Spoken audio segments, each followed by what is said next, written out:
Good evening, ladies and gentlemen. I'm your host, the lovely Yvonne, and you're listening to the Gangsta podcast live, which isn't live, this is pre-recorded.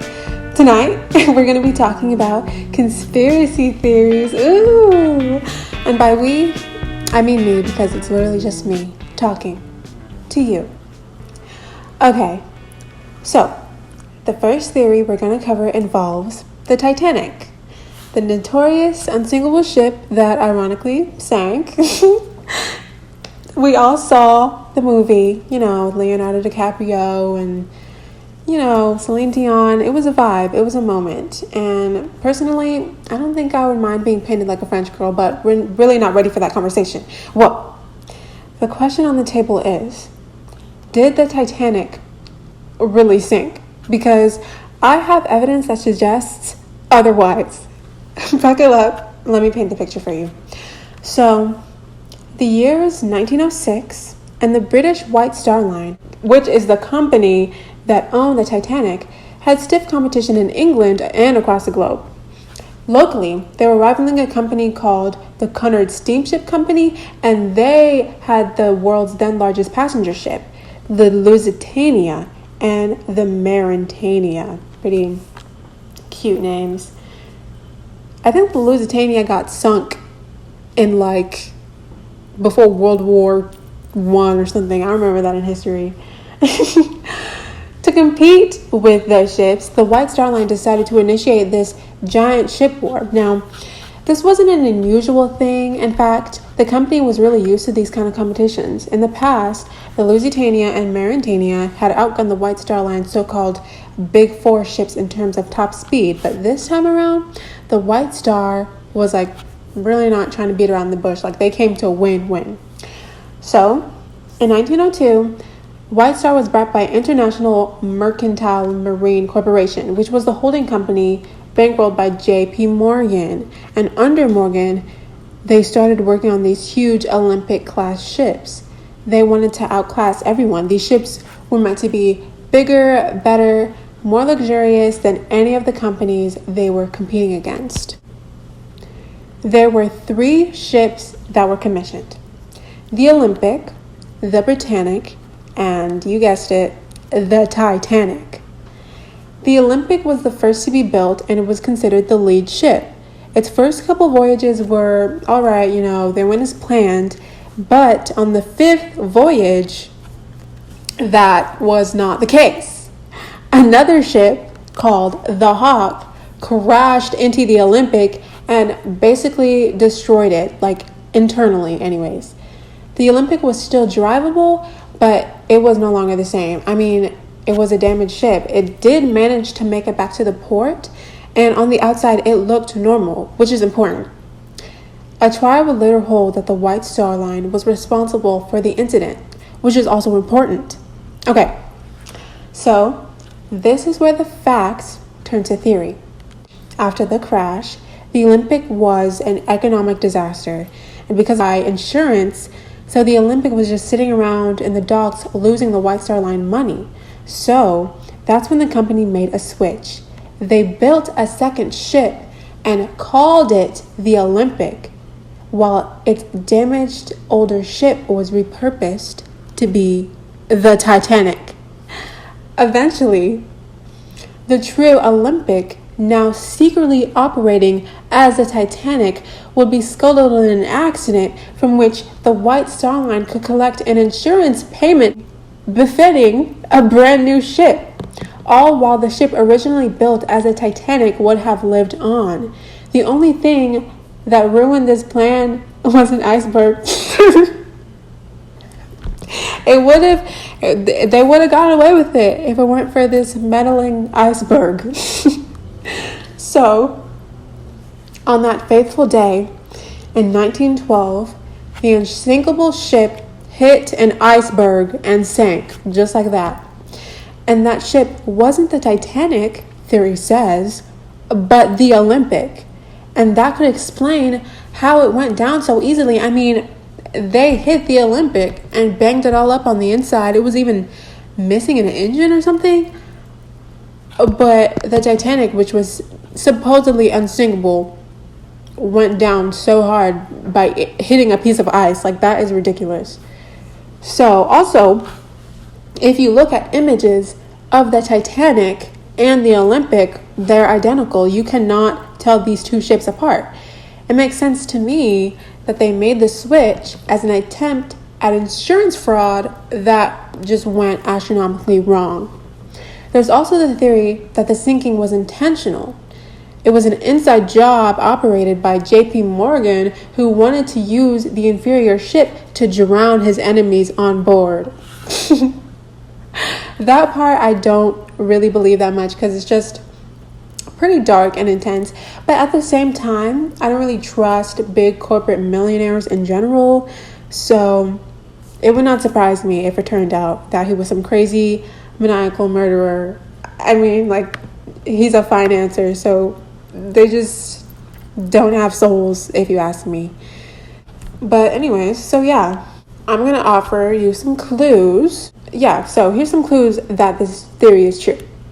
The Titanic didn't allow for public examination before the voyage out of fear that it would be found out as the Olympic in disguise, right? Like, that's suspect, you know? And there are, disputing claims that it's impossible to pass off a 1-year-old ship for a new one, and it would be too obvious. Now, I don't know how truly obvious it would be. I'm not a boat expert, but what I do know is that people are kind of dumb. And if they don't have a reason to be suspicious, they just won't be. Things get overlooked all the time, and it wouldn't surprise me if this was one of them. So I hereby claim this conspiracy theory kind of real, because I think it's spooky and I just want to believe it because it's fun. The sinking of the Titanic gets the Gangsta approval stamp. Okay, we're moving on. Our second conspiracy theory is pretty dumb. I'm just going to say that up front, that I don't believe it.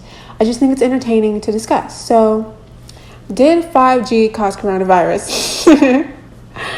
Let's find out. So, fear surrounding power lines and microwaves and the likes are not a new concept. Ever since the 70s, people have been suspicious of these technologies, and it's not as if I can blame them. New technology is scary. I think it's mainly driven by the fear of the unknown, even if that fear can sometimes be unprecedented. I mean, my mom constantly tells me that if I sleep with my phone charging, then it will burn a hole through my chest. So do with that information what you will. So ever since the 90s, opponents of 2T technology have held theories that radiation from phones causes cancer, but the government is just trying to cover that up. Like, they don't want you to know that. Some people also think that 5G caused birds and trees to die off and a bunch of other stuff that doesn't really make sense. But one of the first versions of the theory that 5G causes coronavirus follows the reasoning that it was no coincidence that 5G tech started in Wuhan, China, which is where the pandemic began. First of all, that's not even true. 5G already existed in other places before it did in China, but I digress. Some people think that the coronavirus crisis was intentionally started in order to keep people at home, so the 5G people had time to install the technology everywhere without people noticing. Wow, this is so dumb. Just hear me out. Other people claim that 5G radiation weakens people's immune systems, making them more susceptible to contract the virus. And for the people who are fully crazy, they believe that 5G transmits the virus directly. I guess, like, through radio waves, like, you just walk outside and boom, corona. Very silly, very funny. I want to be, like, serious about this, but I can't even entertain this theory. It's just too dumb.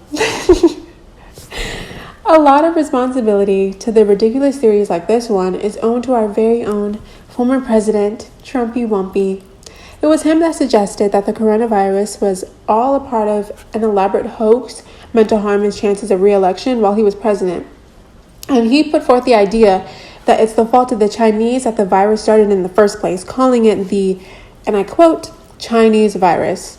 Obviously, it's racist, and obviously those words had very dire consequences that go past dumb theories like people actually being killed. Like the hate crimes, and it's just really bad. Other prominent theories include the claim that the virus was accidentally released by the Wuhan Institute of Virology, or that it was deliberately made as a biowarfare weapon, either by the Chinese or the Americans. Another idea is that the pandemic was all part of some elaborate, sinister plan by big global elites like Bill Gates so that they could track us. The plan was that they would need mandatory vaccines because of the virus, and they would put tracking chips in those vaccines, and they would be activated by the 5G radio waves. Honestly, this just keeps getting better and better. I really like the tracking theory. I think it's fun and fresh and just so crazy that I have to give props to just being so outside the box. I mean, why would we need to create a virus just for the sake of tracking people? I mean, we're already being tracked by our cell phones. There's cameras everywhere. I mean, if you wanted to really avoid being tracked, you would have to jump off the face of the planet because it's just too much. And honestly, I could care less about being listened to by my phone. I mean, what they're going to do, curate my ads? Like, it just does not affect me. We're already being tracked and listened to, and the FBI is watching me scratch my butt or something. Okay, here's a little cute fact. 19% of 5G theorists agree that Jews have created the virus to collapse the economy for financial gain. So, once again, that's racist. It's just racist, plain and simple. I don't even know what to say. Next, I'm going to say that black people created the coronavirus so that they can learn how to swim. If less people go outside, that means there's less people in the pools, which means that blacks are freer to take swimming lessons and have cookouts. That's so funny. Anyways, in conclusion, this does not get the gangsta stamp of approval. I don't believe it even for a second. And a lot of the theorists are racist. So, very entertaining though. I liked researching this one. It was very fun. Now it's time for the speed run because I had a few more that I wanted to talk about, but I'm kind of out of time. We're going to talk about a few Mandela effects. The frowning Mona Lisa. That's the first one. So the theory is there are parallel universes, and sometimes the universes sort of shift, and that's why small details change. When we switch universes, everything is kind of the same, but a few things are different. That's the vibe. That's generally the vibe. And one of the things that changed was the Mona Lisa painting. She used to be she sort of had a vague expression. It wasn't clearly a frown or clearly a smile. But if you look at her now, she is smiling. That girl is smiling. And I have a personal gripe with this theory, with this one specifically, because I remember being in the 8th grade and analyzing her and being her smile is kind of not really there. I looked at it for so long, and now when I look at it, she looks different. I think it's true. It gets my gangsta stamp, and I believe in parallel universes, and I think that things are shifting and the universe is shady. Another one. We are the champions of the world. I don't know if that's self-explanatory, but listen. We are the champions of the world. Does it exist? Does it not exist? Hey, that's up to you to decide. It gets my gangsta stamp because I remember of the world and now it's just not there. Kit Kat. Does it have a dash? Does it not have a dash? It used to have a dash, and go buy a Kit Kat right now. There's no dash. I'm literally upset. Listen, Pikachu's tail. It has a little black part on it, right? It doesn't. Gangsta stamp. We all know the quote from that Disney movie, "Mirror, mirror on the wall." It doesn't exist. It's actually magic mirror on the wall. Are you kidding me? A gangsta stamp. It's all real. We are living in a simulation. And I'm not even going to get into it because we're out of time. And I conclude tonight's Gangsta podcast. I've been your host, Yvonne, and thank you so much for tuning in. Please like and subscribe and tune in next week where I won't have a podcast because this podcast does not exist. But thank you so much for being here and good night.